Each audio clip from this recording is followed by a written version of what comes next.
Hey guys, welcome to our video. I'm Kiki and this is my partner Mia.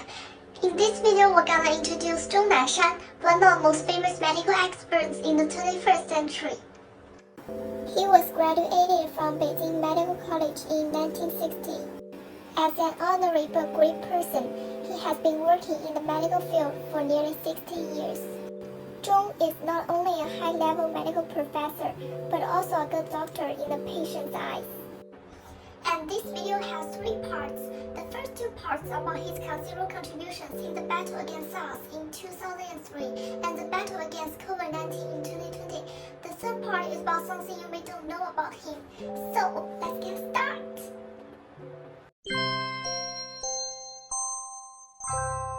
On December 22, 2002, the hospital where Zhong Nanshan worked, the first affiliate hospital of Guangzhou Medical College, received a strange pneumonia patient from Heyuan, Guangdong.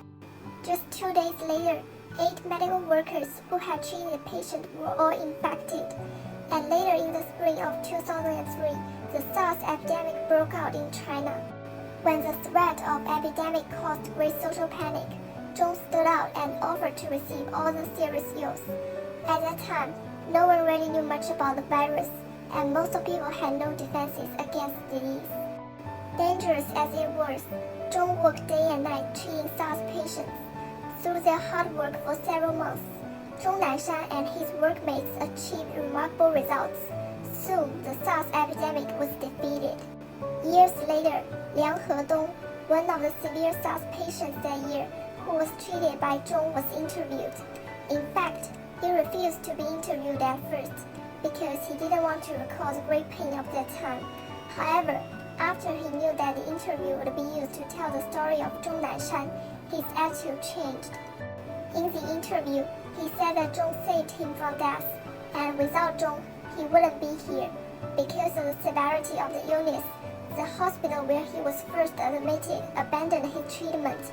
Fortunately, the hospital where Zhong Nanshan worked took him in, and under the treatment, his condition was gradually improving.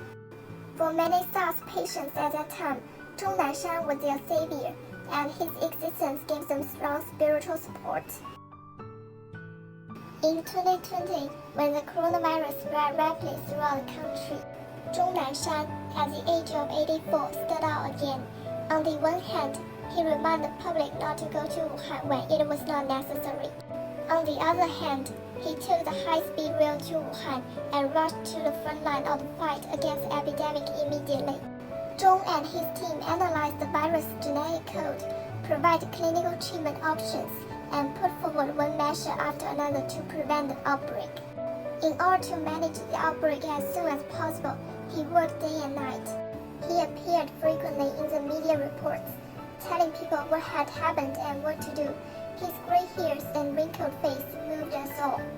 All of us fully believed in him and did exactly as he said, such as trying to stay at home and wearing masks outside.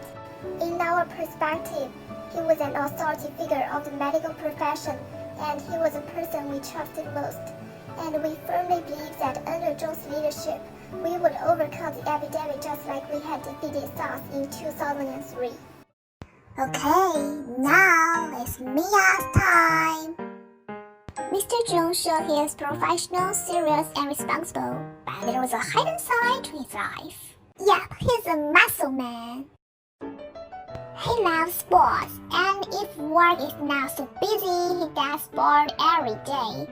Although he has been 84 years old, he's still demanding in his body management. His favorite sports are football and basketball. He said that he was a forward on the football team and he can run very fast. Because of his busy schedule, he hardly had time to watch his favorite games, so he had to watch replays the next morning. And basketball is also a very important part of his life. After all, his coach was a basketball player, and that coach was his life, Li Shaofen, who is vice president of the Chinese Basketball Association now. They've married for about 57 years. Recently, the media asked him about his wife's condition. Mr. Zhong smiled happily like that. I have not been in Africa before, but my wife, she traveled quite a lot of places 50 years ago when she was a basketball player represented China. It's a really beautiful place, except sometimes it's so hot. Wow, it's so sweet. And last week, they also meet their idol Yao Ming together. There was an old saying, a wise goose never lays a chain egg. Zhong Nanshan has two children. His daughter Zhong Weiyue was an outstanding swimmer in China. She won the 100-meter butterfly at the World Short Course Swimming Championships and broke the world record in the short course butterfly in 1994.